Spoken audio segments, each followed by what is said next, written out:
7th, 2018. I'd like to welcome everyone to a Council as a Whole committee meeting.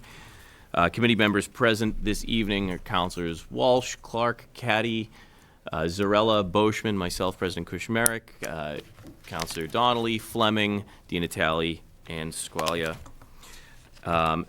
Tonight on the agenda, we have just one item, 06618, an ordinance be it ordained by the City Council of the City of Fitchburg that Chapter 14735 of the Code of the City of Fitchburg relative to the adoption of charges and fees be and hereby is amended as follows by inserting the following table of Chapter 147, Section 35.2, see attached. So I'd like to welcome the following meeting. I'm going to turn this presentation over to them, but councilors, I just ask, I know we all have both probably questions and commentary. I'd like to ask that you wait and hold those questions until the end. So write them down as you get them. Allow these gentlemen to move through the presentation, and then we'll open it up for questions and commentary. That said, and I'd also like to welcome Chairman Healy of the Water Commission. That said, Deputy Commissioner Morosky. Thank you, Mr. President, councilors, Mr. Mayor. The petition we have before the council tonight has to do with the sewer rates. It's been since 2011 since we've had the last rate increase. It was projected at that time that the previous rate increase was for a 5-year window, and right now we've got 7 years behind us since the last rate increase. So we've gone a longer period of time without having made a change. We'll talk about the process of the rate development, the analysis of costs and so forth, and development of necessary revenues. We'll talk about where we are right now with respect to retained earnings. I can also provide any answers to questions that members of the council may have with respect to the consent decree, which is the negotiated resolution we had with both Mass DEP, EPA, U.S. Department of Justice, and Mass Attorney General's office. We resolved that matter with the regulatory authorities in 2012, and the council then at that time authorized Mayor Lisa Wong to sign on behalf of the City of Fitchburg, agreeing to this resolution term. In the consent decree, it includes, it's not a project per se where it's a thing, it's a methodology on how we're going to come into compliance with our past violations of the Clean Water Act, the Massachusetts Clean Waters Act, and our NIPDES permit. With that, I'd like to turn it over to Mike Schrader, who's with Ty and Bond. He's going to lead us through the presentation. Thank you. Hello again, my name is Mike Schrader. I'm a project manager with Ty and Bond. And tonight we're going to go through, as Jeff just said, go through both the process that we took to get here, conclusions, recommendations, and you know, I just want to point out that this was a fairly long road. That there's been many meetings with the DPW and myself to go through, and other city staff to go through the numbers and to look at things. And I think that we found a solution that fits for Fitchburg. So what I'm going to do is just go through this. I'm sorry, I'm not used to sitting down when I do this. So I'll give you a little bit of an overview. Some people are familiar with this, so I'll try not to go too deep, but and keep it moving so we have more time for discussion. But we want to look at the basics, how this goes, the analysis. This is a data-driven process, and I think you're going to see it's very, very transparent, so you can see exactly why we're doing what we're doing, what data we use, what conclusions we reached, recommendations, and then we also did a financial capabilities analysis as part of this scope. So really to set one of the challenges of wastewater infrastructure is it's invisible. You don't see it. It's underground. So people don't realize how big it is and how extensive it is. So I always like to try to put things in perspective.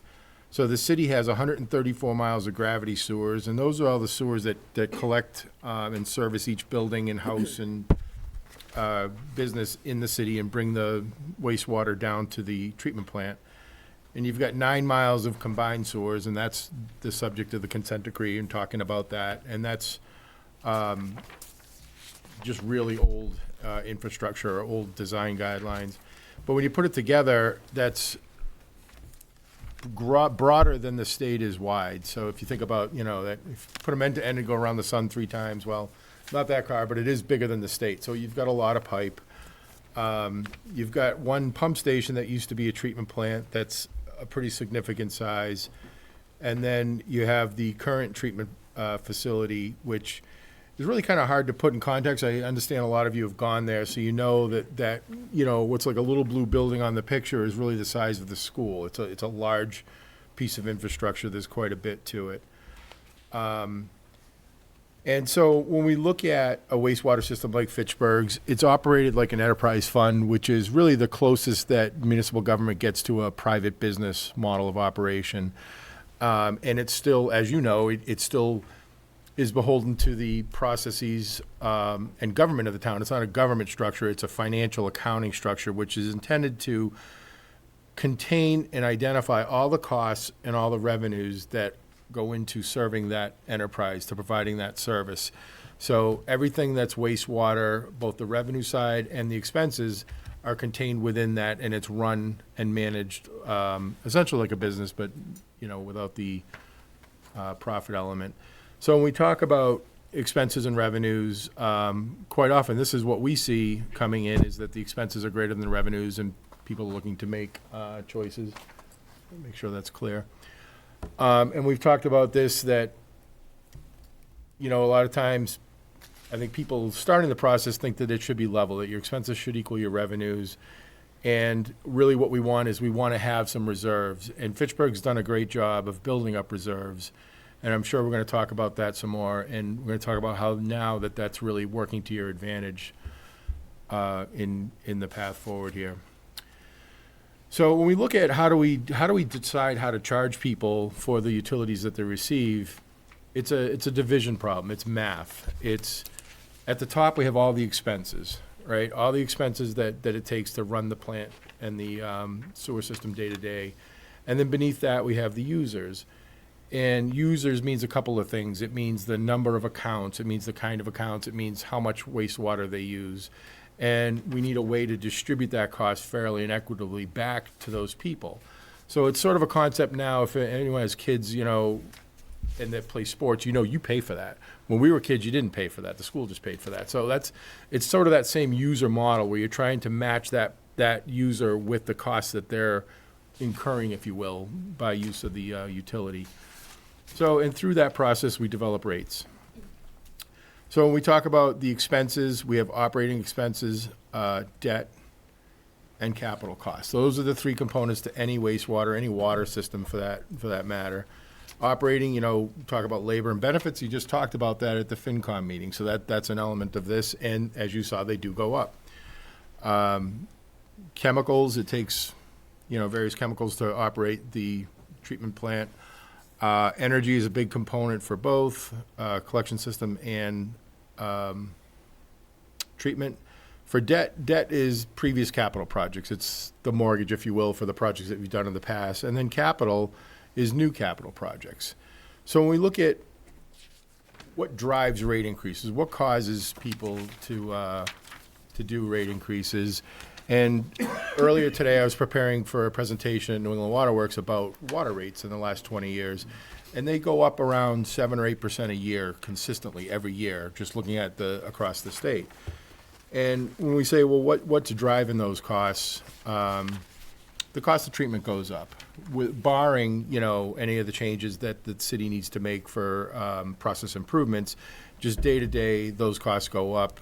Chemicals get more expensive. Energy had been going down for a while. Now it's coming back up. Labor and benefits, again, perfect example tonight. We saw that does change from time to time. Medical expenses are going up higher than a lot of other things. They're trending higher. So, and then the materials and equipment costs rise every year. So just as an indicator, there's a number of different indicators we look at for escalation. Consumer price index has been flat the last couple of years, and now there's signs that it's starting to recover too. They're talking about rising interest rates, and that's what sort of ties in together. So the costs are going to start going up more. So the concept is that even if you do nothing, we're going to start seeing rising costs. So your revenue sort of gets eroded by those rising costs. And then if usage or consumption is going down at all, then that still erodes more. So it's something that you need to look at from time to time anyway is, how our rates set, are they going to take us into the future and provide our needs? It's really the term is a sustainable revenue source that's going to provide our needs. But with new rate increases, it's generally capital projects that are driving them. It's the need to either renew infrastructure or add infrastructure, or replace it. That is, without a doubt, the biggest driver for rate increases besides, sort of cost of living type increases.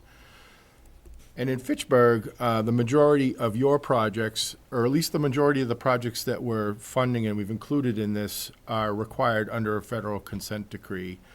And Mr. Morawski can go into considerable detail on that. I'm going to summarize it. I'm going to give it the brief overview. And when we talk about the consent decree, well, what is it? It's a negotiating, binding, enforceable resolution between the state, federal government, and the city. Why did this happen? So this is important because it says, when you read it, it's a result of violations of the Clean Water Act and city's discharge permit as a result of sewer overflows into the river due to our combined sewer system. That sounds terrible.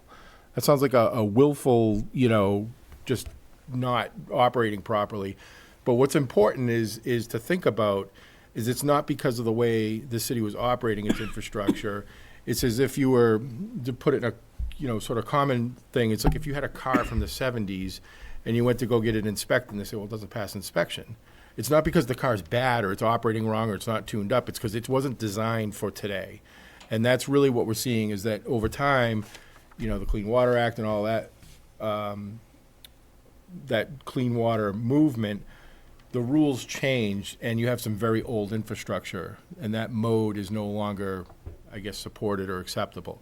So it just, when I read that, I'm always thinking about, we just talked about how great the Public Works was, right? So then you read here, it sounds like they're just dumping sewage in the river. It's everything is operating as intended. It's just that mode of operation is now obsolete. So what are we required to do? You have to continue with sewer separation program. I don't know if you guys want to talk about what combined sewers are. Is everybody generally understanding what they are? Do the 30-second overview just for the viewing public. So in the 30 seconds, if you go back to when they first started paving streets with cobblestones, people would dump the bedpans out on the side of the road and it would just run down in a gutter. As we built and grew, they started to collect that with pipes. Well, the only mode was to just get it away from the street and get it into the nearest downstream place would be a river. So the thought of combining the rainwater and the sewage together seemed like it made sense. That was before we had treatment. Now that we have treatment and the country has upgraded its requirements because of the Clean Water Act and the Cuyahoga River burning, now they want the sewage goes to the sewage plant, stormwater goes to the rivers. That's essentially it. So when you hear combined sewers, it's just one pipe instead of two. You have to do some upgrades at the wastewater treatment facility to improve performance and remove nutrients. The concept of nutrient pollution really wasn't there 20 years ago. People didn't realize that it's nitrogen and phosphorus that choke the rivers and that kind of thing. So you're seeing that as things change, the standards change and the rules change that everybody, not just Fitchburg, has to apply to. So what if we don't, just to have that question there, there's stipulated penalties which add up to thousands of dollars a day, but moreover, you'd be in contempt of a judicial decree, which is, an enforceable action. So we look at the capital improvements. There's no really easy way to just sort of understand this. We provided, the department provided a figure behind Councilor Squalia there that it's hard to see. It's a big city, it's a small map. But these are the collection system projects. So when we say collection system, that's the sewers. That's what brings all the waste down to the treatment plant. So without going into a lot of detail on these, there's a variety of separation projects. We're again taking the stormwater away from the sewer, combined manhole separations, some combined sewer overflow is the same thing as a combined sewer, and a number of these. And when you hear this also, the other thing to think about too is that you're replacing infrastructure that's old, and in some cases 100 years old. So even though some of these things are driven, and you might say, well, we might not be doing all of this work if we didn't have to, you're still getting the benefit. New sewers, new drain system, pretty much new streets when they do the overlay paving. So the city does get that infrastructure. And that at the same token, even if you didn't have a consent decree, you'd have to be doing sewer rehab. We're going to show you some pictures. They're old. Everything gets old and it starts to decay. At the treatment plant, again, I'm sorry, I didn't say that, $23 million of projects. And you can see here that the start and the end is through the next, 10 years. This is not all at once. This is this is a capital program. The treatment plant, and again, that's a partial list. They're doing an upgrade right now, that secondary system upgrade, tertiary treatment, which is that nutrient, to take the nutrients out of the water before it goes into the river, incinerator demolition, some control room renovations, heating, ventilation, air conditioning, some rehab. And again, the project gets smaller as they go down. But it's about $65 million that we're projecting now. So the other thing to remember is that some of these projects are projected, and we start with a big number that we think, okay, it might be this, and as we go forward, hopefully that can get a little smaller. If nothing else, we'll certainly refine it. But this is planning for the future. So when we go and we talk about the financials, we're going to be looking at a 10-year window, but we're not asking you to support 10 years of rates. We're asking for 5.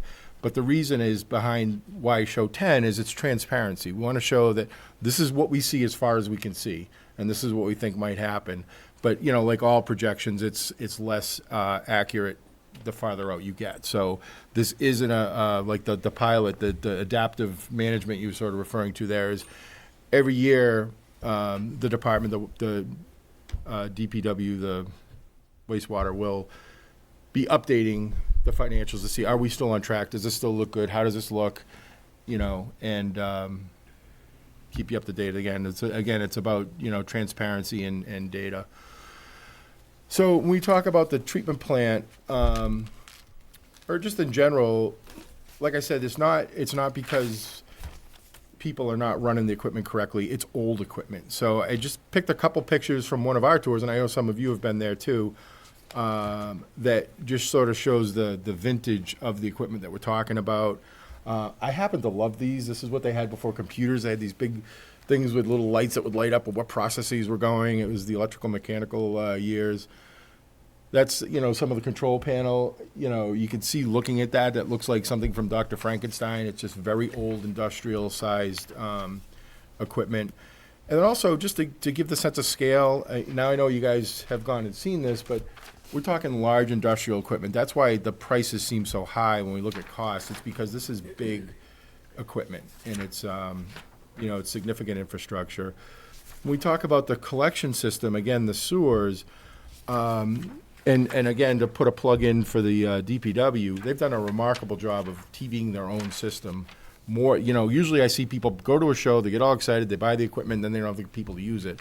They've found the time, they've gone out and done 90%? Just under 90. Just under 90% of the system to catalog what condition are they in. Had the guys trained in the methodology for doing this conditioning. And about 10% of the system, which is 12 miles, again, because it's a big system, is really ready to fail. And I'm not going to get up because the TV won't get me, but you can see it's a little tough, but that, so that picture on the upper right, there's no widow's peak. That thing on your hair, that widow's peak, there's nothing like that in a sewer. That's a broken pipe that's forming the double arch there. The next one down below is a big piece of pavement, a pipe that sticks into the main sewer that causes an obstruction.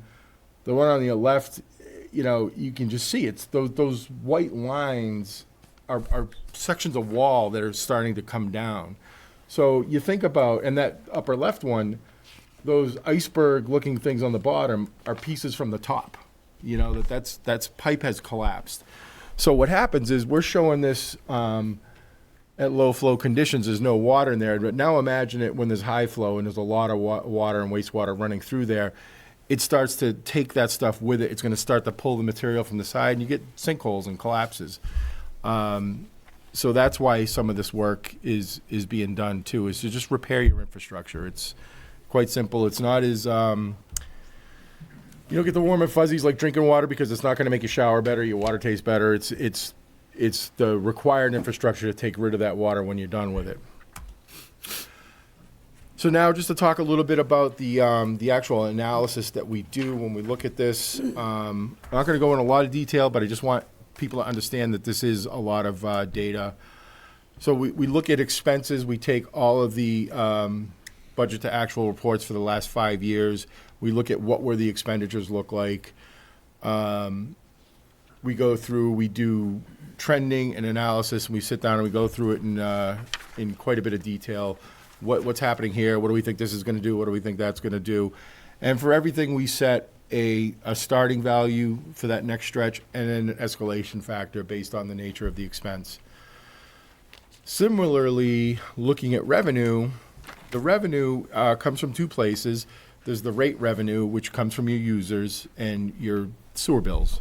And then there's other revenue, which is really, it's the fees, grants, penalties, interest, anything else that they receive that's a revenue source that's not directly related to a sewer bill. We look at them both, we project them both. So the next part is to look at the next 10 years. We say, okay, we've taken our operating expenses and projected them. And what you can see here is, and this is an important point to make, is that the operating expenses are going up about 3% annually. So operating expenses includes labor, the energy cost, the chemical cost, all that stuff. So this is not funding additional staffing. It's not funding, other things that they're not already doing. So that's sort of staying the base case, escalating with, cost escalation. Now we add on top of that existing debt, right? We have to pay those bills. We continue to pay the principal and interest every year. It's sort of hard when you can only put one thing on the bottom, and you can see it's nice and level. When I put the debt on top of that, you can see that it does go down in 27 to 28, but you've got a pretty steady debt load up till there.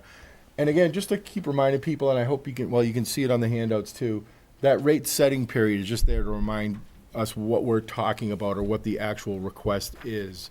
And then the rest of it is just, again, I don't want to show this is great, and then they never told me in year 6 we'd need a big increase. So we're not, we're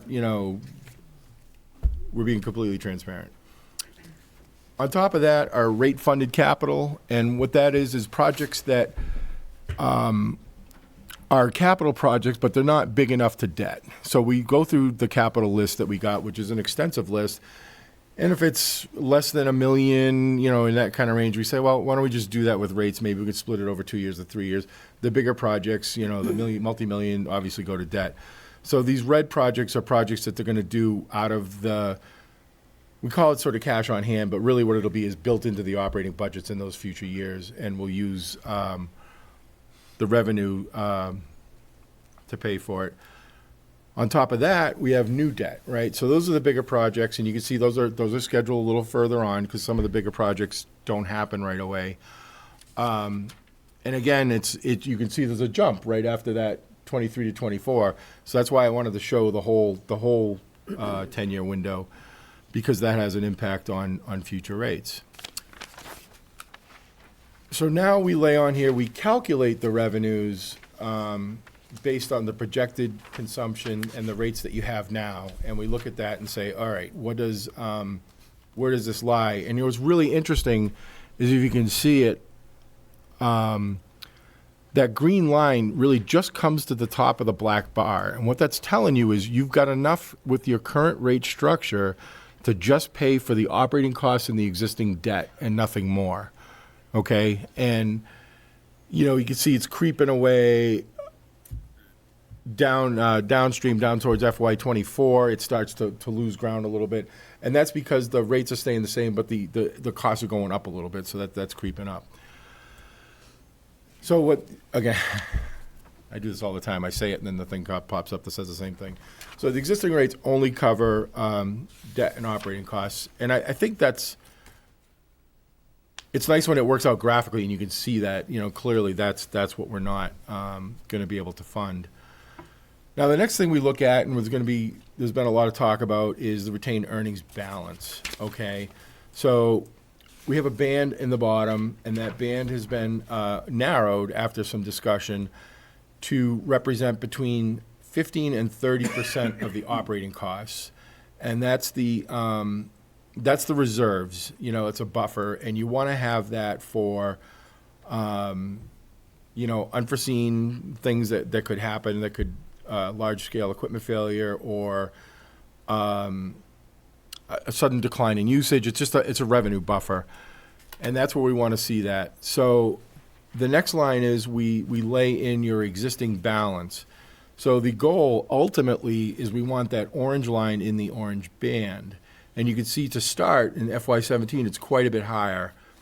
And I'm going to talk about that in a minute.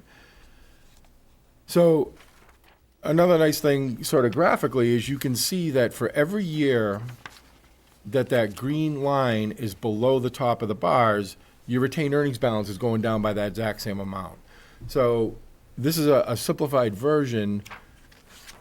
It's like a checkbook. You know, you have your paychecks are coming in, you're writing checks every month going out, and if you're writing out more checks than you're making than your paychecks are, then it would come out of your balance, right? And you would just keep paying down if you had a balance in your checking account until, like we see in FY21, you would run out of money. And what that tells me is that the existing rate structure is not sustainable. And that goes back to that thought that the whole concept of the enterprise is it's self-sustaining. It's not taking, you know, subsidies from the general fund. It's on its own. So just take a pause there. And so that's the where we are. And now we're looking at the next 10 years. And what we talk about here is, well, what are we trying to accomplish? Okay. So the wastewater division needs to fund roughly $100 million of infrastructure improvements over the next 10 plus years. The 2011 rate increase generated about $12 million in reserves. The new programs, or these new projects, that $100 million is going to be funded through a combination of rate increases and reserves. And because of the 2011 rate increase, you have control over how this happens. And I do a lot of this, and I do a lot of these kind of studies, and sometimes people just ask me, hey, this city is looking at a big upgrade. What do you think the rate impacts might be? And I can tell you that, you know, I know 2011 was painful, and it was a large increase suddenly, and I've heard it clearly through Jeff and other people that you don't want that to happen again. But boy, you really put yourself in a strategic position now, because I'm looking at other communities that decided not to do that, kick the can down the road is the expression, and then they get into a situation where they're forced to make that big increase. And you know, the way I look at it is it preserved your options, and that's the best thing you can be as a community, is have choices and not be, you know, forced into something. So just because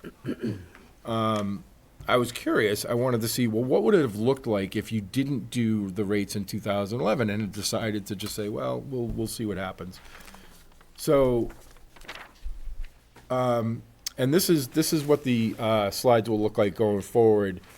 Every rate increase is shown in this orange arrow box like this, and the top number is the monthly increase in the average sewer bill. And for average, we mean a residential customer. That's who we all tend to focus on. And the below that is the percentage, the numerical increase in the rate. So you'd be looking at a 40% increase or a $20 a month increase.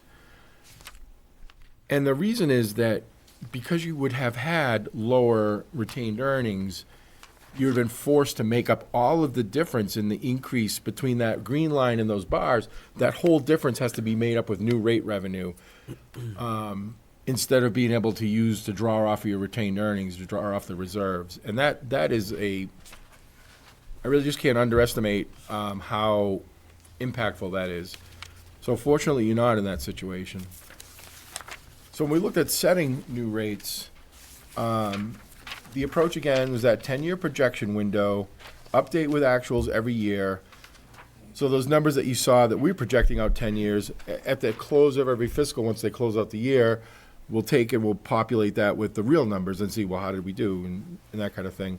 But then to set the rates for the next 5 years. So the goals of this are to fund the operating expenses, of course, fund the debt, fund the future capital, and maintain an appropriate or sufficient retained earnings going forward. And how do we get there is balancing the cost of increases versus the retained earnings spend down. So, boy, those things kill me. Sorry about the extra little arrow boxes there. They sneak in when I'm not looking. What we have is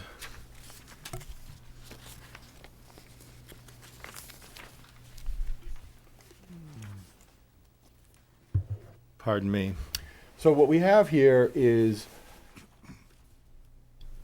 that yellow line is going down and the green line is going up. And you can see we balanced it, right? So the top number again on the orange arrow blocks is the monthly increase in sewer rate, in that residential user sewer rate. So it's roughly $5 a month. So that's what we looked at as an impact going forward. It sort of worked out. We looked at different options, and that felt like it was a good balance. Now, keep in mind, we've also had some discussion about increasing the curve, that spend down, and you can do that. But what's going to happen is, if you increase it now, you're going to push off rate increases initially, but they're going to have to be higher later because you still have to catch up. You still have to get that line back up to here to meet these expenses. So here we're doing that with a nice even spend down. If we were to increase the drop off there, it would push up rates. So you might go lesser, and then really start having to go up higher again just to get your revenue back up where they need to be. So again, it's about a $5 monthly increase and a controlled spend down. Now, with all of these, we always look at that impact of that user. So we talked about that, and because the city bills monthly, we wanted to show that in all the illustrations because that's sort of the finger on the pulse. But we also look at it in terms of the annual cost. So for the increases that we're proposing, you can see it's the same numbers from those charts, the $5 roughly. And again, not I don't want to say not hiding anything, but in complete transparency, in FY24, if everything projects the way we're seeing it now, which is, admittedly, some of that's a far ways away, then it could be a higher increase then. What we're going to do is refigure there. We're going to be watching it every year, just the maintenance, but then at that point you can decide, where do we need to do this now? And we'll be back here in 5 years to talk about that then.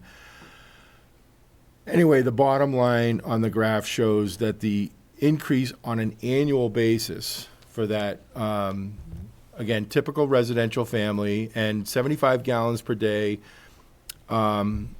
is not an incredibly low number. That's a fair amount of water, so that's a family. It would be about $60 a year. So that's what we're talking about. So the bill goes from, the annual cost goes from $790 up to $850 for a year for 12 months of service. And then the next year it would go up $60 for the whole year at $5 a month. And like that. So my next and last slide is comparison to similar systems. Everybody always wants to see this, and So we do this. So we calculate this cost. We use that same 75 gallons a day, but using those other communities' rate structure to calculate if you took that person and put them in that town, what would they pay? So that it's, because if they use different amounts of water in that town, it changes too many things at once. So, we look at Fitchburg, making a bump in the fee from the 2011 rate increase. Attleboro was a similar community that had to go through a considerable nutrient improvement project, and you can see the impacts of that. Worcester, another big system, but they're Worcester, Chicopee, and Leominster have a little bit of an advantage that they're bigger and they have more economy of scale. And then Lowell is perhaps the biggest because it's truly a regional plant, and so they just have a much broader user base to spread costs over. So we can talk about the financial capability analysis if you want, or we can stop and pause and do questions right now. That's probably the best place to start. Yeah, I think so. So I know everyone probably wants to speak. I'll just kick it off, and then we'll start a list. So I want to start by thanking Deputy Commissioner Rowski, Mr. Schrader from Ty and Bond, as well as Commissioner Laxo, and I'm sure there's many people that should be thanked for their due diligence, as well as the chairman of the Water and Wastewater Commission, Mr. Healy. I know a lot of work goes into this. No one ever wants to sit down and discuss rate increases. Mr. Schrader, you do this for a living. I'm sure you don't even want to sit down and discuss rate increases with municipalities. But the fact of the matter is 120 miles of sewers and pipes in the city, 30 years plus of deferred maintenance, a federal mandated consent decree, and $100 million of costs to meet compliance and do what we need to do to modernize our facilities. No one wants to pay more, myself included.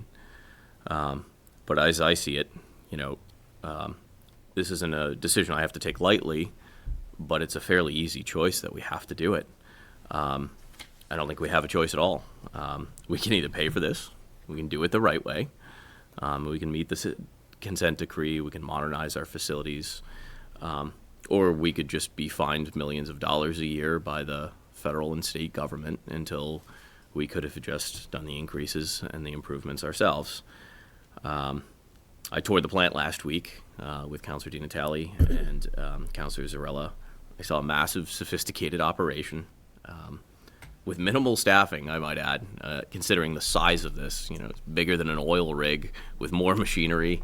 I was amazed by the minimal staffing that they're able to operate such a sophisticated plant with the maintenance that's required in addition to the ongoing operations.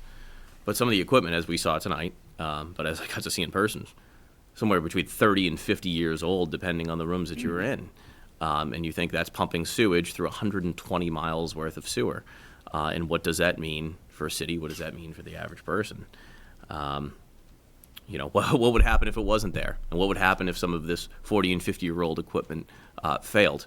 I know I wouldn't want aged equipment like that operating in my house, operating the lifeline of my house, or the financial situation of my house. So I certainly don't want it for the city. It's the right thing to do. If you cared less about the environment, if you cared less about federal and state mandates, I'd say this. It would actually be more in the long run. This is going to give us a more efficient system, and we might not see savings in this in our lifetime. But what I'm not going to do tonight is what they did 30 years ago, which is kick the can down the road. We can't do what our predecessors did. And I hope that in 30, 50, or 100 years, that future ratepayers and a future city council thank us for doing the responsible thing, investing in our infrastructure and fixing what needs to be fixed instead of kicking the can down the road. So thank you, gentlemen. With that said, Councilor Zarella. So I don't personally remember this. I'm somewhat younger, but I've been told by my parents, by residents, I know exactly what happens if we don't do this. If we, quite aside from financial penalties, we don't want to try and play David to the EPA's Goliath, but quite aside from that, what happens if we don't upgrade these systems and allow them to continue to age and continue to fail? Anyone who's older than me, anyone who's over 40, 50 or so, think about what the Nashua River used to smell like. Yeah. That's basically what we're talking about here. We have systems that are, in some cases, I think, probably older than anyone in this room. Or slightly younger, perhaps, but then they're not designed to last that long. I seem to remember during the tour, they're designed for 20 years or so, 20 or 30? A number of the capital elements of the treatment facility. Some of the sewer system assets are longer lived than that, but they're not indefinite lives. So we need to get this going. And if we don't, not only are there the stipulated penalties, but it also means we're gonna see a higher rate as things go on, a higher rate of overflow events, which means more penalties. So we can soak up the cost now, deal with the pinch, which I don't pretend is trivial for anyone, but you know, the other option is we wind up on the hook for more money probably than anything we've voted on so far this year combined, and all for no benefit to the city, all for the privilege of having outdated systems and dumping stuff into the river by accident. It really does seem like a no-brainer. It's painful. I know there are a lot of residents in the city who don't have money to spare to just soak this up and say, hey, no big deal, $60 a year or whatever. But there really isn't an option B. There's do this or suffer for it. That's it. Councillor Squalia. I agree with President Kushmarek and Councilor Zarella that it's been demonstrated to us that we need to increase the rates. We have EPA consent decrees that say we need to have multiple millions of dollars of upgrades to our system, including separating our combined sewer system. I just have a few questions on the specific details and the numbers. So just to compare sewer rates for Fitchburg per 100 cubic feet as opposed to the monthly. For Leominster in town is $3.97, Gardner $4.76, Lowell's $4.54, Billerica is $4.65, Athol $6.73, Worcester $6.92, Chicopee $7.12, Fitchburg $7.30. This is all now. Ayer $7.41, Attleboro $9.10, and Barnstable $14.96. So the 2018 or 2019 proposal for Fitchburg is going to be $7.88. And then going up to 2022, it's approximately $10.38. So is there any indication for the future, upgrades of other systems that you've encountered, right? Other cities and towns by 2022, how they will compare with Fitchburg? Because if no one else raises their rates now, then Fitchburg will be really at the top of the list of cost of systems. At $10.30, the chart before compared was $7.88, and we were still pretty high. But in 5 years, we'll be quite high, comparatively. Right. So I was just letting that question soak in for a minute. You had said other communities are looking at large increases, for Yeah. example? The important thing to remember is that, you know, we talked about rate revenue, it's the money that comes out of the sewer bills, but that itself gets split into base fees or the consumption amount. And some communities use a tiered rate where it goes up the more you use, and some have different structures for the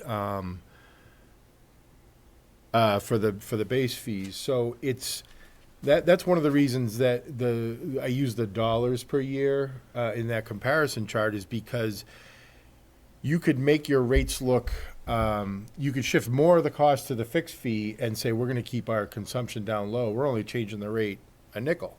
And then but the monthly fee went up $20, you know, so it's hard to compare without looking at the combined rate structure or the impacts of that combined structure on the cost, which is why.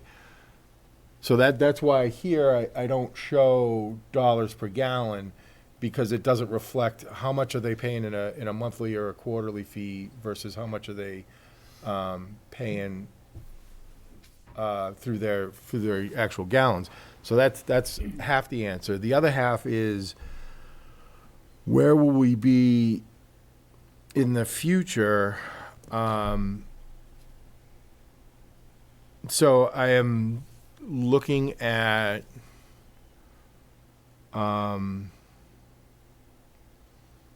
we're actually looking at 3 other systems right now that all have nutrient upgrades coming. And, you know, again, so I had one community, it was a large city, sort of, I don't want to, you know, tell their stories, but they decided not to do anything, to kick the can down the road. And, you know, I was sort of screaming behind my computer, it's like, no matter what, raise your rates now.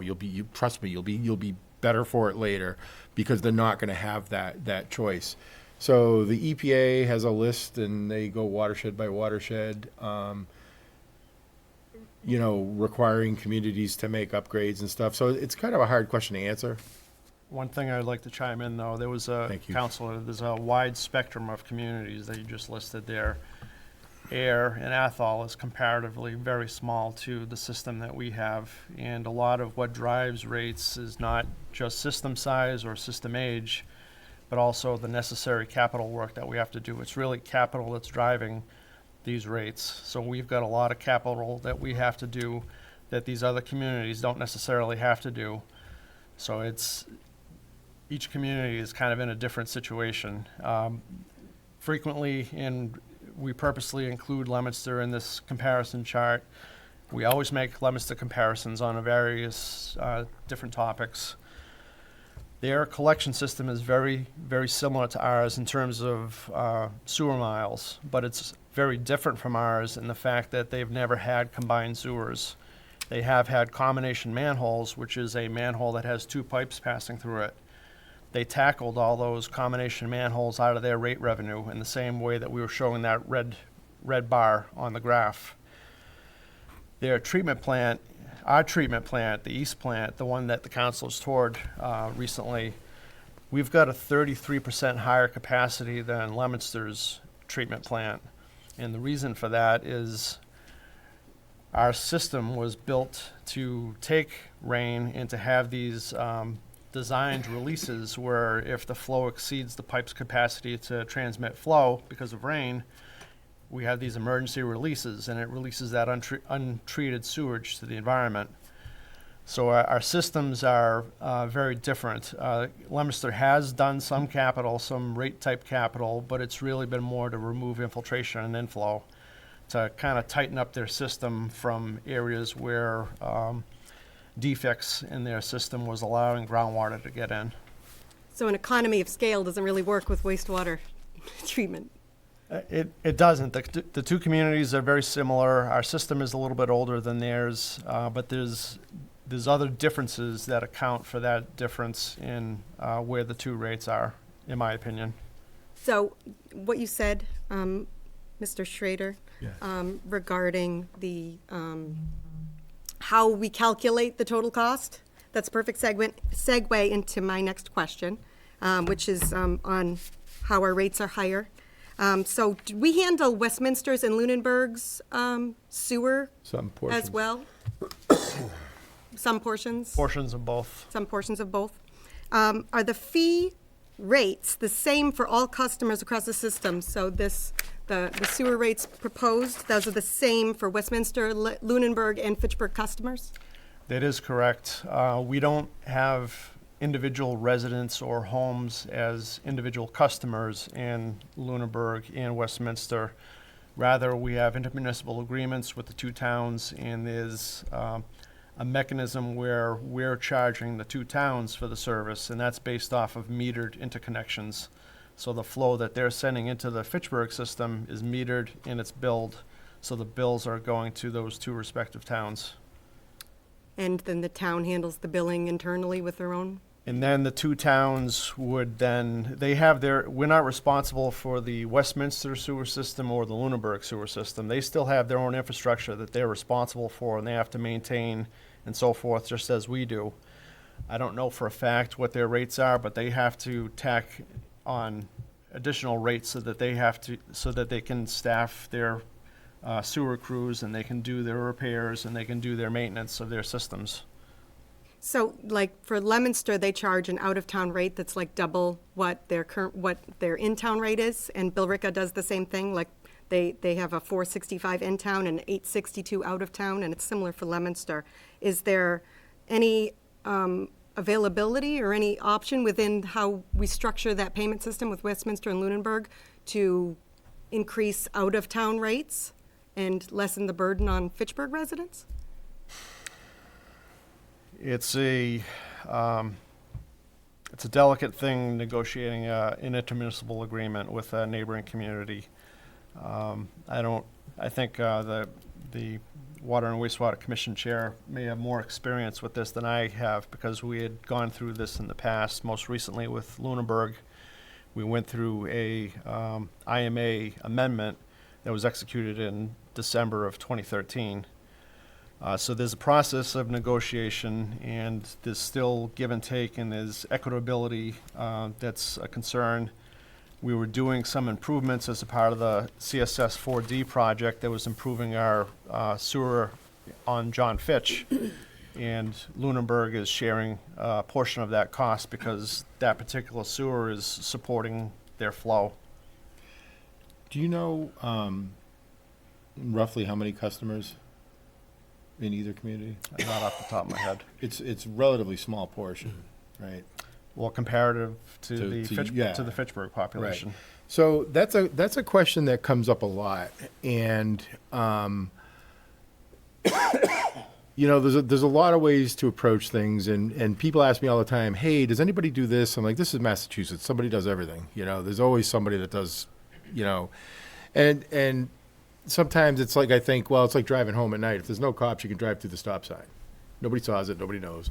So you can kind of just do whatever you want to do. The question comes down to, if you get challenged. And this has happened in some communities where they challenge a sewer rate. So when you look at the right answer to looking at out-of-town sources is you would look at what does it cost us to serve them. So say there's, I don't know because the numbers are built in, but I know that both of the other communities are smaller. So say there's 500 houses that get served out of town that come in.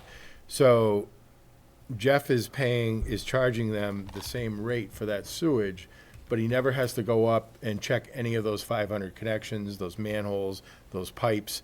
So really, what ends up happening is, say an industry wants to come in, and people say, all right, we're going to charge them a lot of money. And then when you actually do the math, you say, you know what, your residential rates need to go up and your commercial rates need to go down because they're generally easier to serve.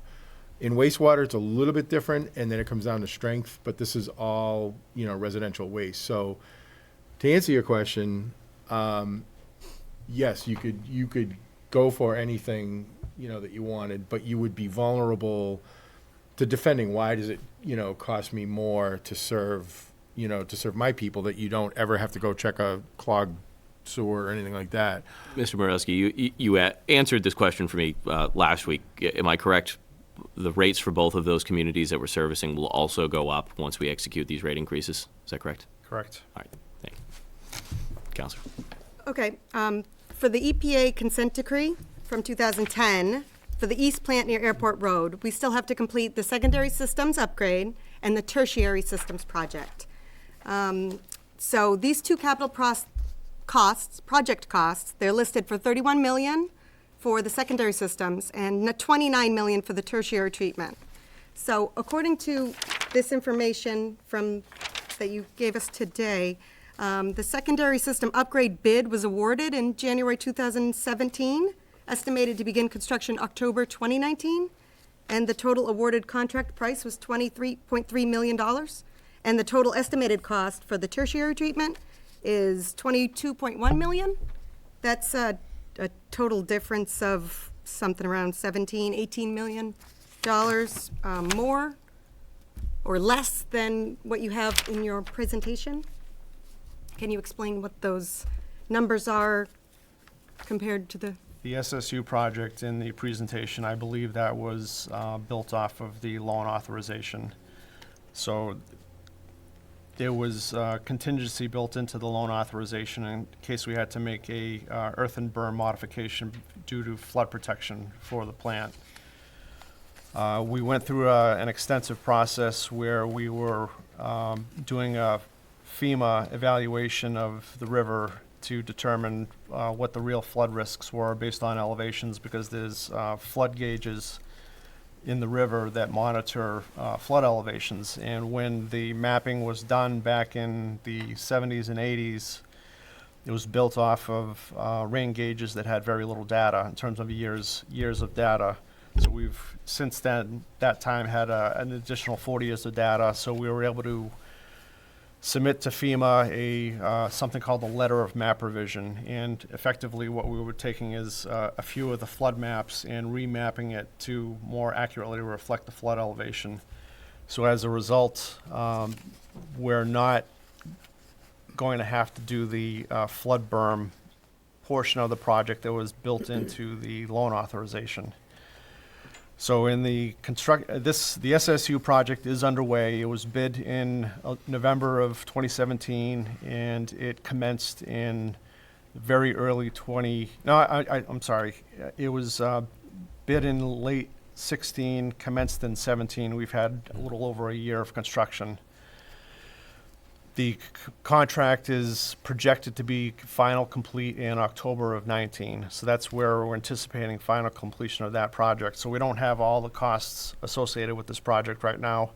There is construction, there is engineering services through the course of construction. It is a Chapter 149 procurement, and it's above a certain dollar threshold according to procurement laws. So we need to have an owner's project manager. And that's another, I believe, $400,000 for the life of the contract.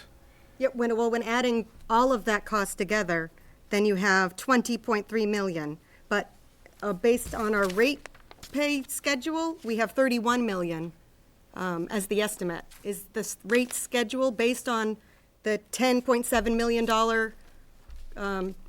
additional cost? What's that $10.7 million going towards? Where's that going? So, Go ahead. so if you look on the chart there, the FY21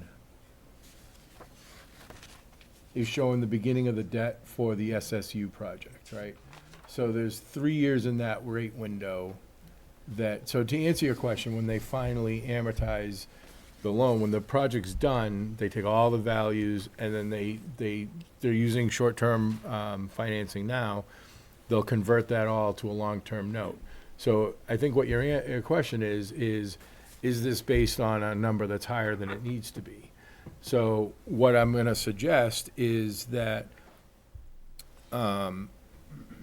two things. One is you can see that in the first two and certainly 2, maybe 3 years of it really wouldn't have an impact because I'm going to stand up. So this is the tertiary when it happens is out here. So that's outside that window. So yes, this is what that concept of this is what we know now. This is what we're basing this on. So right here, that's the SSU project. So if that ends up being a little bit less, then either they're going to do But it was awarded, the bid, the total cost was awarded, correct? And, I mean, do we anticipate that that would go up another $10.7 million over the course of construction through 2019? And, I mean, are we raising, if we have $18 million higher than the estimate and the awarded bid built into our rates, are we raising our rates too high?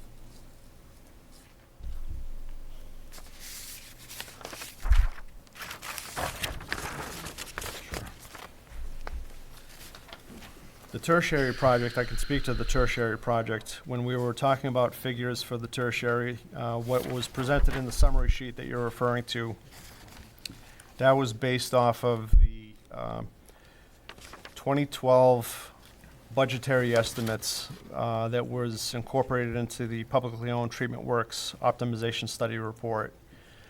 When we were putting together the rate study, we were inflation escalating that cost price from 2012 to when we were projecting that that project would go to design and construction. In 2024?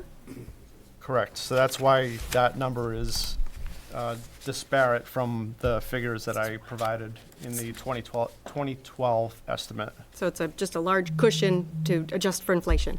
Correct. For tertiary? for tertiary. For secondary, we have $10.7 million additional cushion over a bidded project. The SRF process or the loan process, they will only allow up to a certain percentage of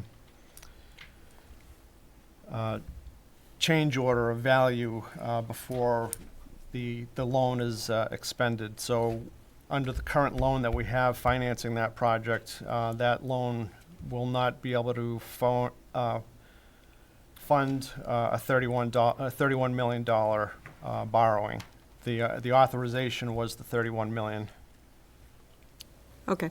One more before someone else could speak. Looking 10 years into the future in this current proposal, do these processes include addressing emerging contaminants like endocrine disruptors, other viruses, and pathogenic prions that EPA might be adding on to, what things are designed for now, right? The system's designed for There's no way today. to forecast that. Is there any plan for these future contaminants that we might have to address and come back and have to redo systems? EPA has a list of emerging contaminants, and it's a long, slow process. But I'm going to say that, one, I'm impressed with the question. Two is most of that's drinking water related, is that's where John's going to figure out how to get the endocrine disruptors out of the water. It's wastewater is more, watershed based, so they're focused on nutrients, and they And keep ratcheting that There's down. stories of intersex fish and wildlife getting changes in hormones, or I don't. Yeah, and the whole world is subject to change. I mean, you look back the last 30 years, what we've learned and what has come into this, it's, we weren't talking phosphorus in the 80s. Nobody even thought about that. So, So we're not really thinking about that. I mean, not any more than, well, what I will say though is, because I've talked to Jeff about this with the phosphorus, there's tiers, right? There's limits. Think about it like HDTV on your HDTV. When you first came out, 720 was great. Now it's 1080. Now it's 4K. So there's these thresholds. So what I mean is that there's a certain technology that'll get you to this level of phosphorus. There's a next bucket of money will get you to the lower, or actually go lower limit, and then even lower limits until you get to what's limited technology, they call it. Just I'd hate to redo. I know. So systems. that's where I'm Just- going is that Fitchburg is not going to spend money on something that would just get them to right where they need to be, knowing they could be, so you're designing for a future lower permit or the ability to meet a lower permit because they know that. You don't want to, build this thing and then 2 years later you're knocking down walls that you just built. And then we understand that, and that's part of the the process that goes with this is to see, you look at watershed trends, what are other plants in this? You guys look at it like who's paying for what in my neighborhood. We're looking at it as like who's on your riverine system and what inputs have they gotten? Have we talked to EPA? What are they thinking? And, that kind of thing. So you try to, One last point to this particular question. We're regulated by a NIPDES permit, and EPA issues NIPDES permits out of the Boston office. A permit is a 5-year cycle, so if it's not in our permit, I don't know of any communities that get a NIPDES permit and then have the government reopen the NIPDES permit within the 5-year cycle to add a new constituent of concern or contaminant of concern. So in the course of these 5-year permit renewals, there's always a possibility that some brand-new contaminant of concern could get introduced 5 years down the road or 10 years down the road as the cycles continue with NIPDES permits. But we're obligated to comply with the existing permit, and we can't speculate on what might be until it's actually written into a permit that we have to comply with. Okay, thank you very much. Counselor Fleming. Counselor Walsh. My question is concerning if everybody keeps using the term kicking it down the road. If we had made these repairs back in the 80s when we were first aware of this and we first had an opportunity, we would have been making these repairs with 1980s money, correct?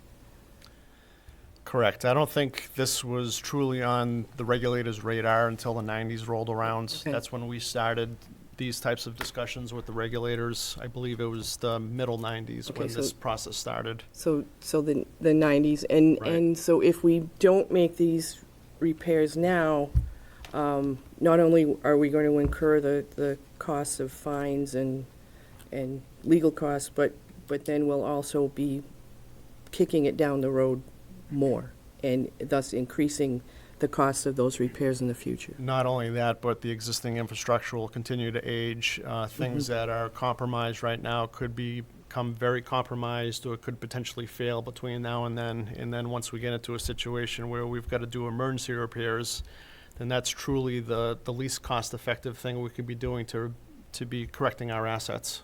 Okay. And just one more question, and this sort of goes along with Councilor Squalia's question. You had said that the further away that you're looking at 5 years, and that the further away that you estimate, the less confident you are in those numbers. And so that would also be true for your confidence level in predicting what kind of contaminants and that you would have to protect as well. Is that correct? I haven't seen a new.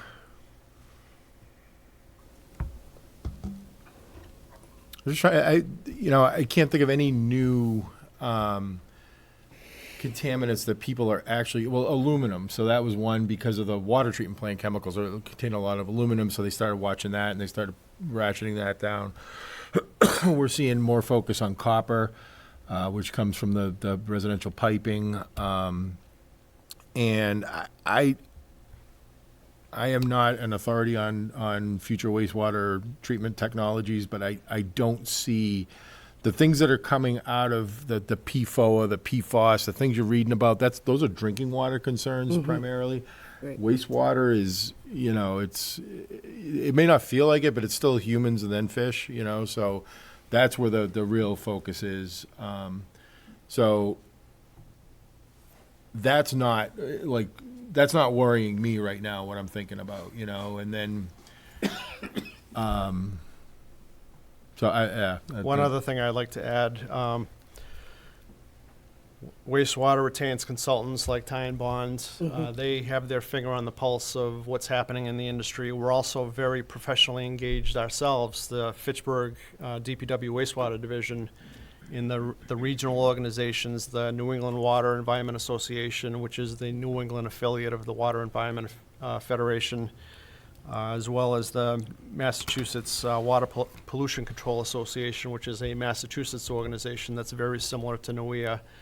So we're monitoring these types of things. We can't tell what they're going to try to change a permit to until these things evolve.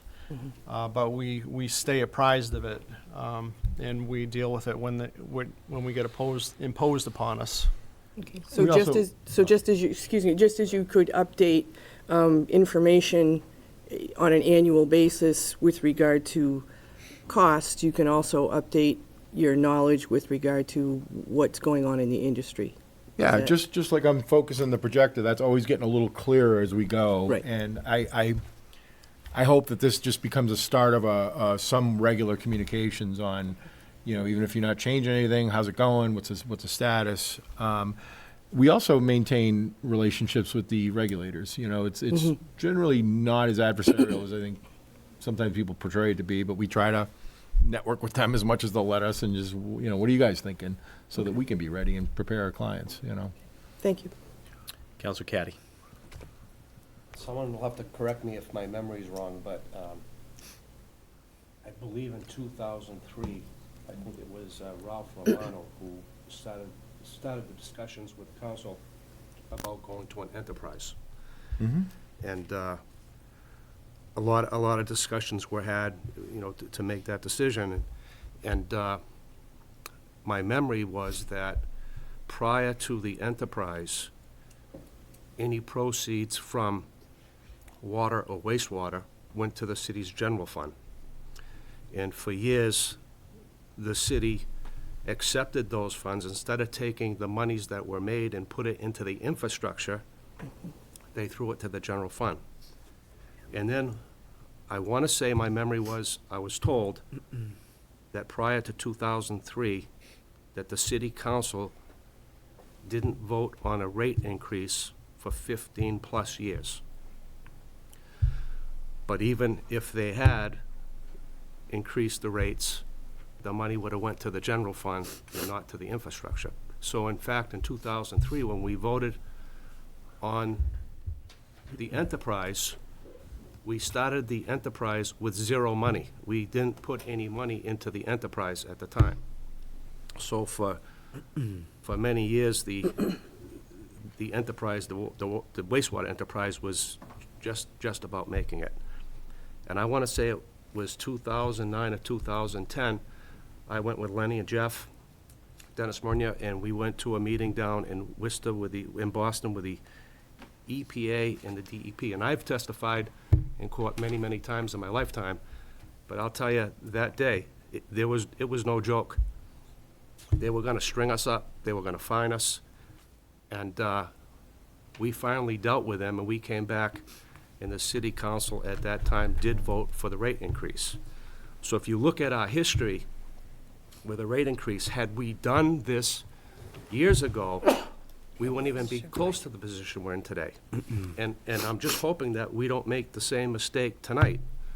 And basically something that resonated in my head back then was, basically, during a storm event, we were flushing our toilets and it was going into the river.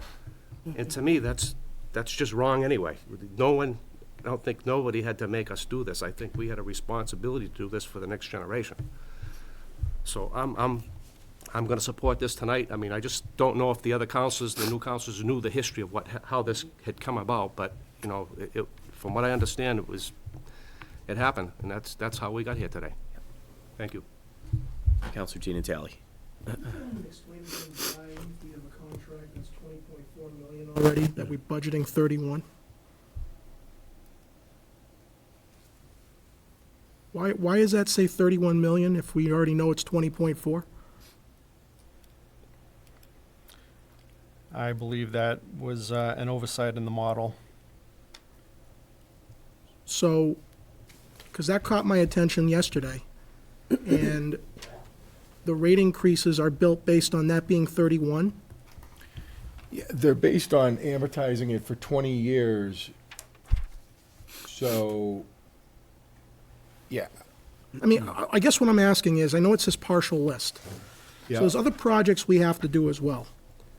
To assuage my concerns about this error, I just want to be assured that the rate increases are not being based on a number that's $10 million more than we anticipate taking out. Understanding that after 5 years, we don't know the future very well, And these are all, most of these are estimates at this point because we have nothing on order yet.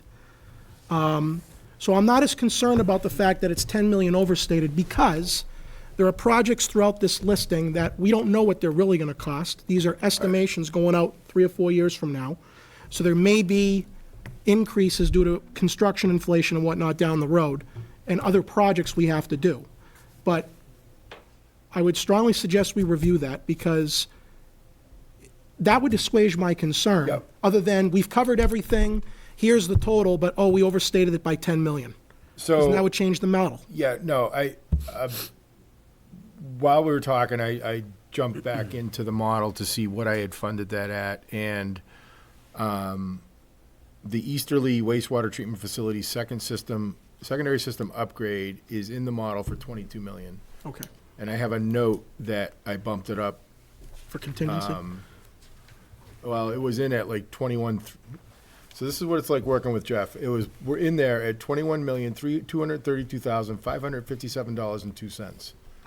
So I bumped it up to 22 million. And I apologize because I probably missed that in the slide because I got that information from, different times and different places. And we ground through this a number of times. So I apologize for making you guys think that, and that's a great So catch, 20 by the way. 22 million is a lot better than 31. Yeah.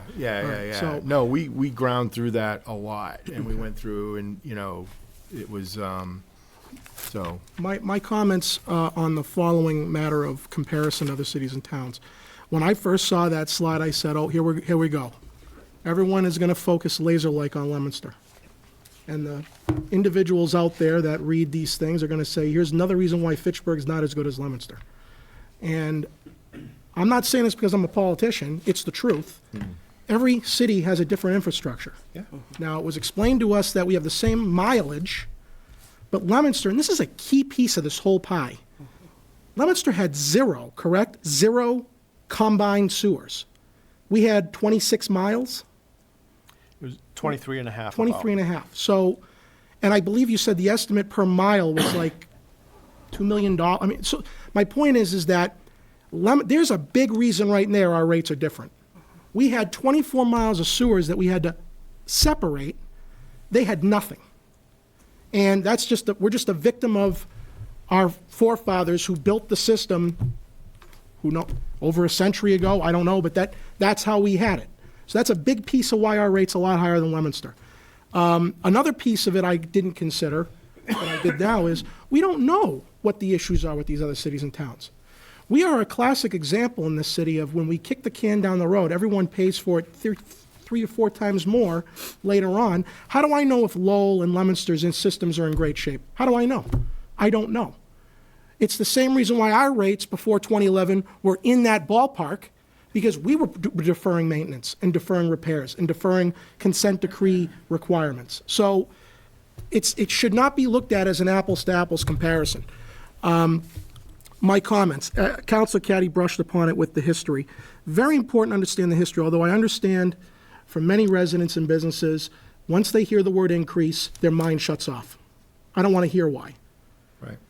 This is driven largely, if not all exclusively, due to capital needs.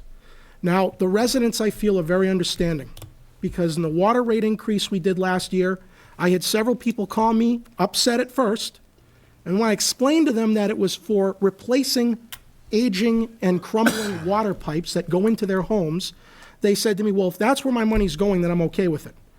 Because their initial reaction is, and I understand this because I used to be like this too, we're paying for benefits, expenses, labor, adding 15 people. It's not going, I'm not seeing a direct benefit as a consumer. And that's not the case here. The history is important because, once again, this is another matter we are all tasked with here, where I wish I could drag every single councilor and mayor 25 years ago into this room and have them vote for this. Because it's because of them we're here today. They decided to say to the federal government, we're not doing what you're telling us to do, or we disagree for whatever reason. And the feds in 2011 finally dragged us kicking and screaming and basically pointed the gun to our heads and said, here, you sign this document right now, under the purview of the Justice Department. So because we didn't start earlier as Counselor Walsh mentioned, the costs are now more because of the sins of our past. Counselor Caddy correctly pointed out that when the enterprise fund was created almost 20 years ago, it was started with no capital. And obviously, when you start a business, you need upfront capital for the business to operate. So that was another big mistake. So we're all left now holding the bag, and we're all getting stuck paying. I got to pay these rates like everybody else, except for obviously the people who have septic, but I have to pay these rates like everybody else, and I'm not happy about it. No one in this room is happy about it.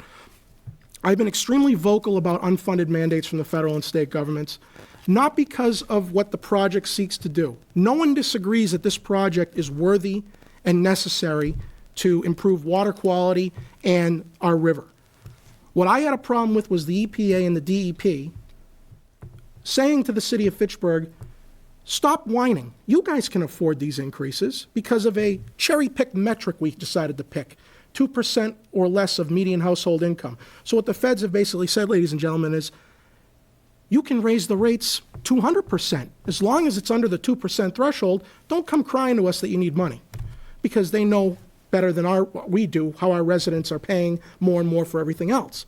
So I had real big problems with it in 2011, which is why I voted against it. It was a protest vote against the EPA because they had no compassion or consideration for the citizens' economic standing, not because of the project.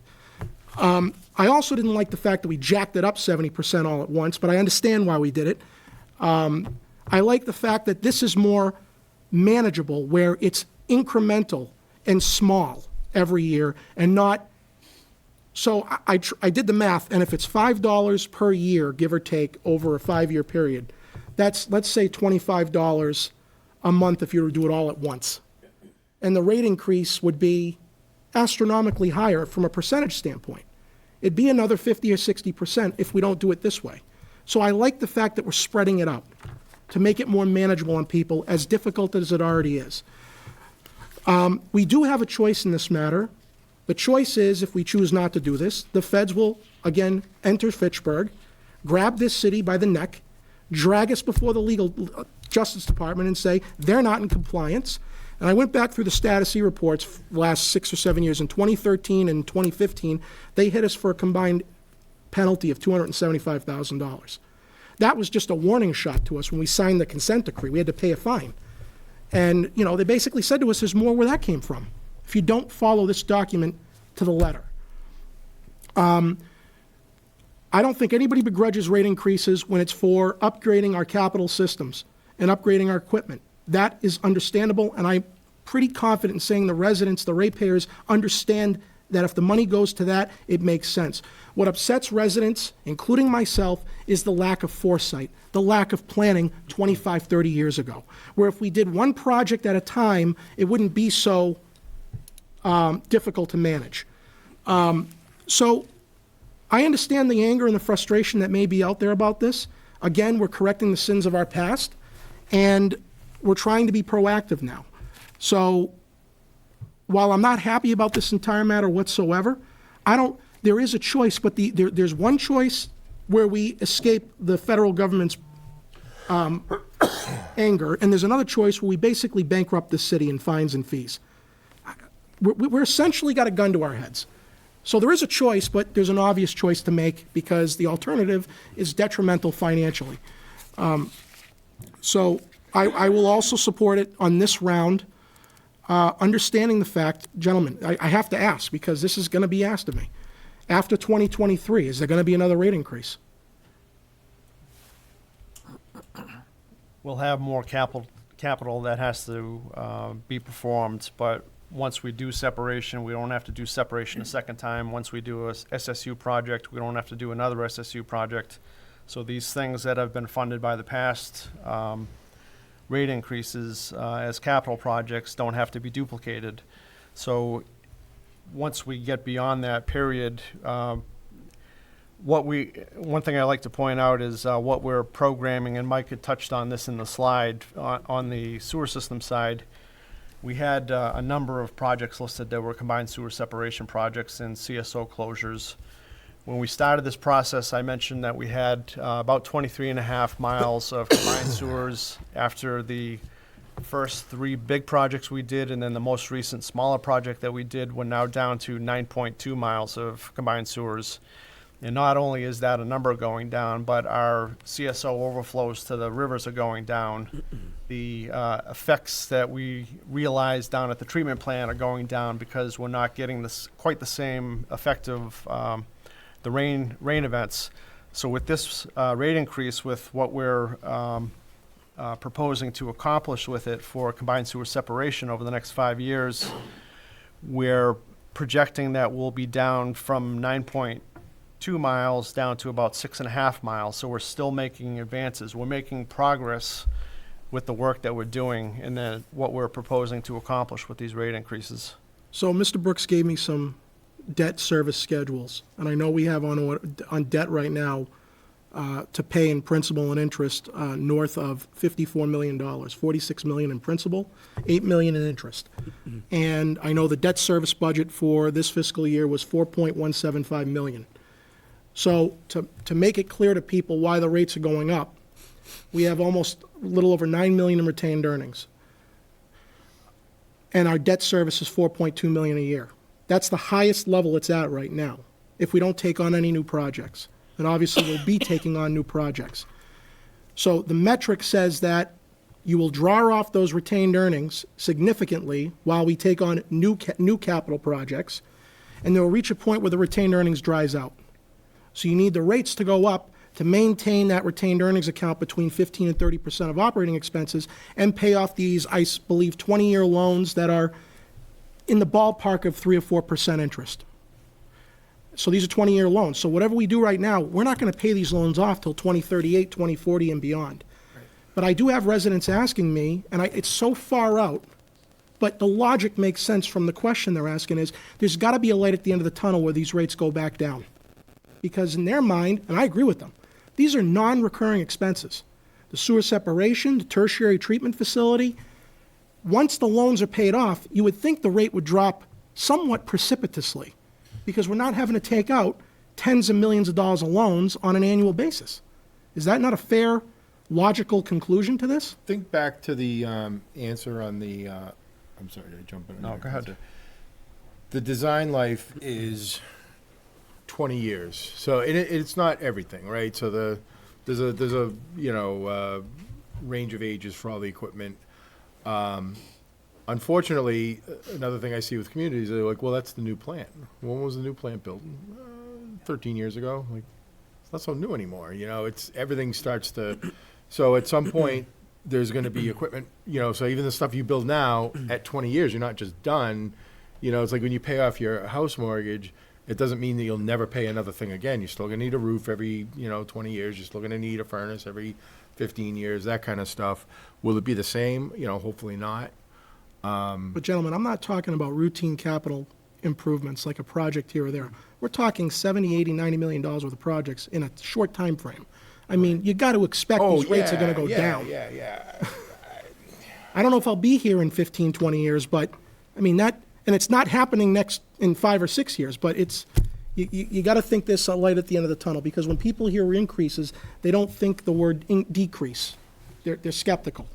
And I'm trying to assuage that skepticism, because I share it, that no, I don't know when, but there's going to be light at the end of the tunnel eventually, because these projects are going to be paid off and done. Irrespective of the routine stuff we got to do. This is one-time stuff, a lot of this stuff. That's barring any new requirements put upon us by the regulators. So lastly, I'll close with, I want to thank you, Mr. Morosky, and your staff for giving me the tour last Friday with President Kuchmarek and Councilor Zarella. I wish residents would take the time, if they could, to tour this place, to see where their money is going. The intricacies of this facility is unbelievable. And I'm an accountant, so, I talked to some people who worked in construction, they go, that's nothing, but to me, it's unbelievable the amount of equipment we have in there. And I have a better understanding of the science of what we're trying to accomplish, which I think people need to understand what it is. You gentlemen told me that the facility in the East Water plant can manage up to 15 million gallons of wastewater at any given day. Anything beyond 15 million gets what's called bypassed.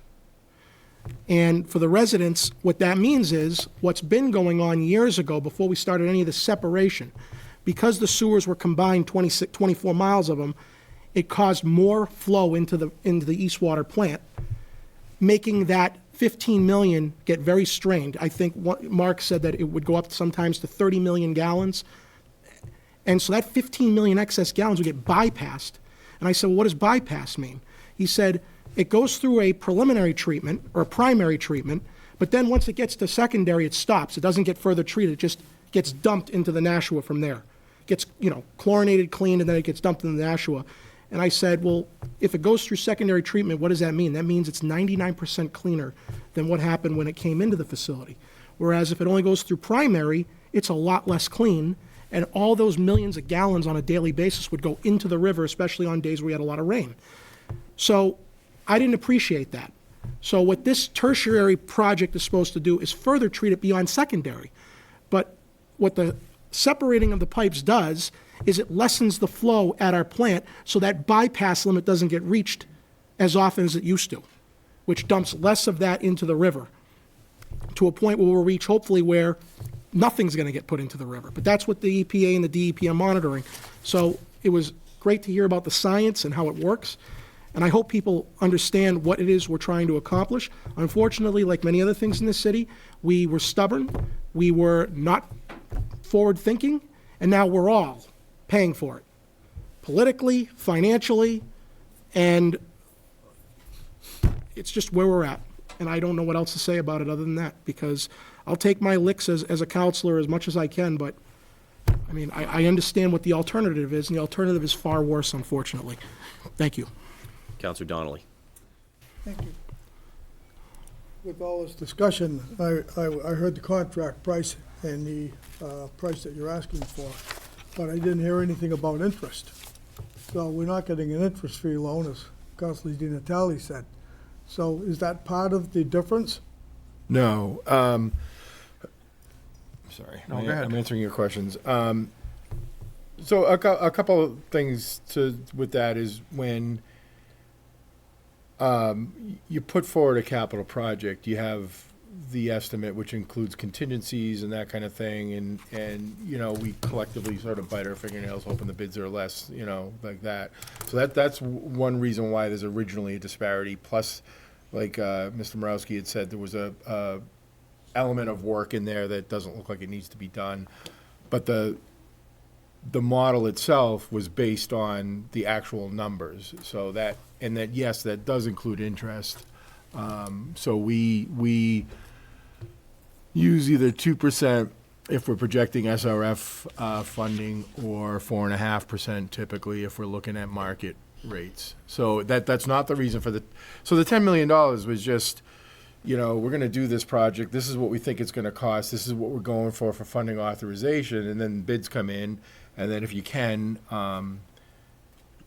you eliminate a scope item like that, then that's great. You don't have to build it. You don't have to pay for it.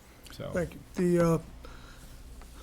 As Councilor Zarella said, in the ages, I mean, I was around watching, this is 45 years for, it opened in 72, I think, the East and West plant.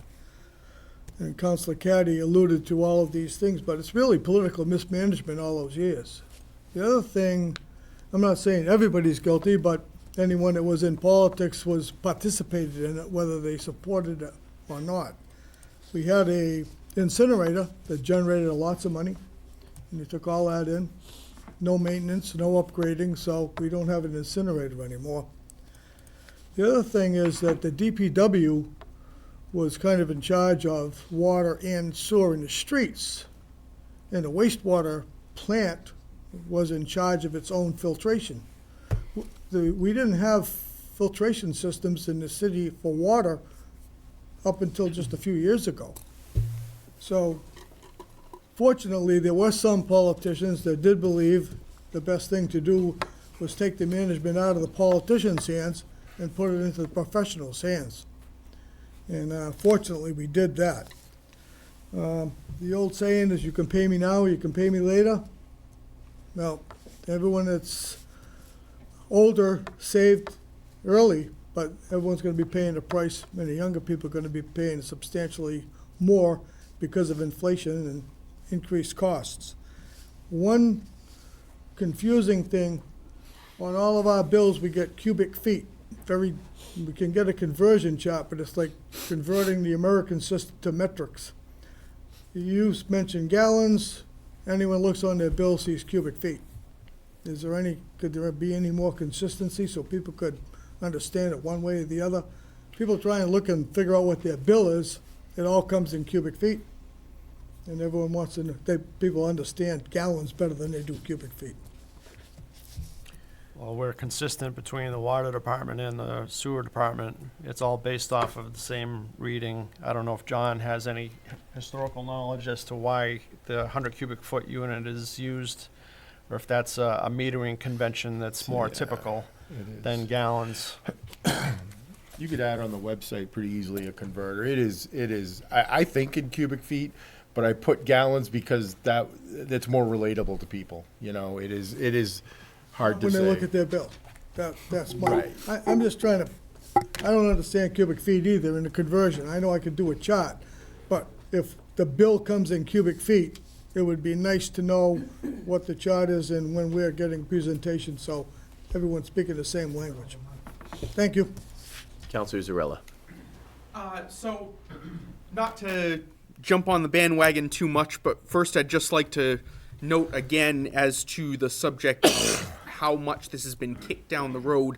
I seem to remember when some of us came for this presentation about a month ago, I believe, Mr. Schrader, you said something that stuck with me when we were looking at the comparison chart.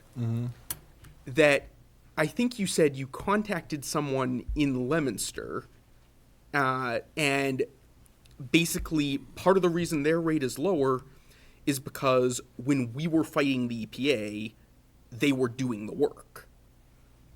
So that I mention that only because I think it's a good lesson for us to keep in mind going forward. It's been said a bunch of times, so I'm not going to belabor it, but we need to be thinking not just of what it's going to cost us now for this project and for other things. We need to be thinking not just of what's going to cost us now, but what's it going to cost us in the 2020s? What's it going to cost us when, some of us are looking at retiring from the council or whatever?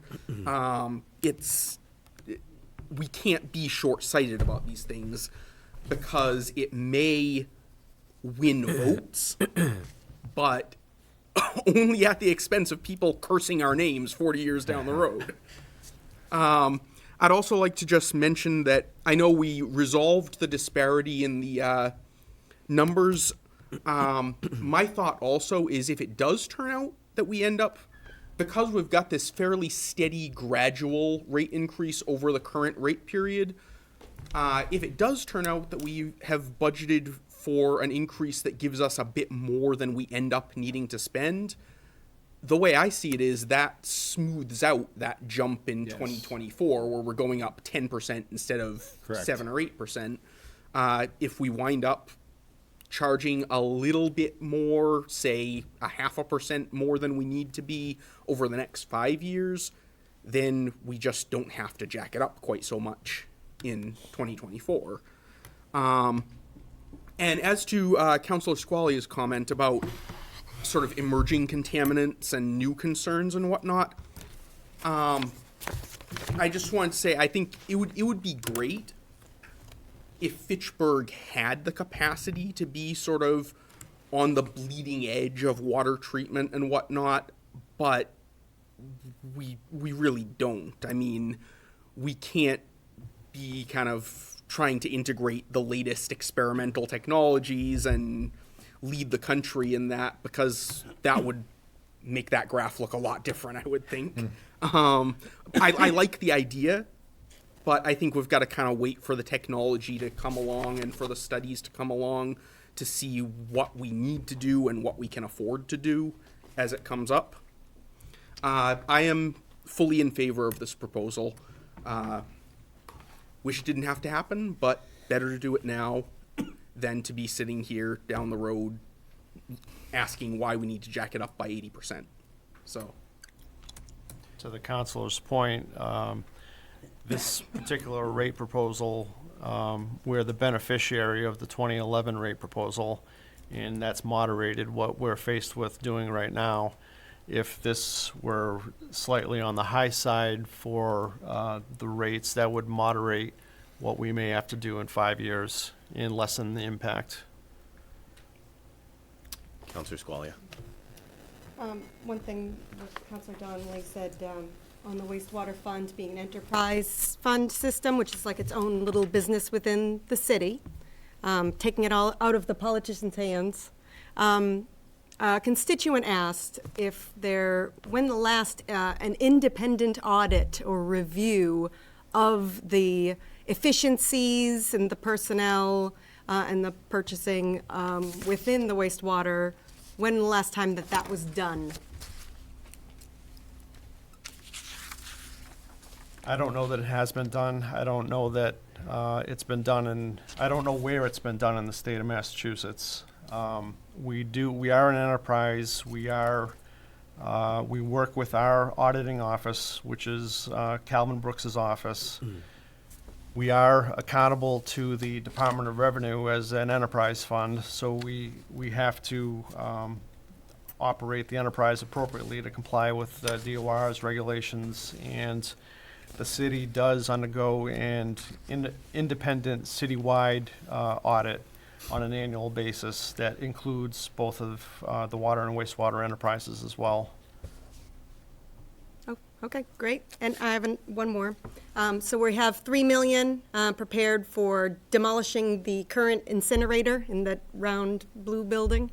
And, we used to use that incinerator, like Councilor Donnelly said, made money, but now Clean Air Act, we can no longer use the incinerator. So what we're doing now is trucking the sludge and dumping it into the landfill, which has an estimated, I think the new estimate is approximately 15 years longevity for the landfill. I know a few years ago we were talking about an anaerobic digestion facility and perhaps locating that at the West Treatment Facility plant, which is now just a pumping station. Is there any discussion on that coming up in the 10-year plan, or is that after the 10-year plan? And is that a Fitchburg only system, or have we looked at regionalizing this system like with Gardner, Lunenburg, Westminster, Templeton, Ashburnham, whatever other areas that an economy of scale might provide for a regional treatment? Counselor, I as a fan favorite of anaerobic digestion, as Deputy Commissioner Orozki knows, it's a little bit off topic from what's currently in front of us. I make motion to approve 06618. Second. I have a motion and seconds to approve 06618. Speaking to the motion, Could I just get an answer from? Counselor, We're talking about cost increases for wastewater for a 10-year span. I feel like it's appropriate to consider, what we're going to do right after that. if you could answer if that's included in the proposal that's in front of us. If there's any plan. It's not built into the rate study because we had no idea when that would be ready to go as a project. It's something that we are in conversation with the mayor's office. When this project was conceived, we were envisioning that it would be a regional hub in a similar way that the incinerator was a regional hub. We had wastewater sludges coming from a number of different wastewater treatment facilities. There's other organic substrates that can be digested as well, aside from organic wastewater treatment sludges. So those would be potential organic sources as well. But we don't have that programmed into this rate, and we don't know when that will become effective. But it's not something dead, and it is something that we're continuing to review and explore with the mayor's office. Thank you. Thank you. Point of order. We have a motion and second. Speaking to the motion, all those in favor? Aye. All those opposed? It is unanimous. Motion carries. Do I have a Move we motion to adjourn. adjourn? I have a motion and second to adjourn. Speaking to the motion, all those in favor? Aye. Aye. We are adjourned. Thank you, councilors. Can I just comment that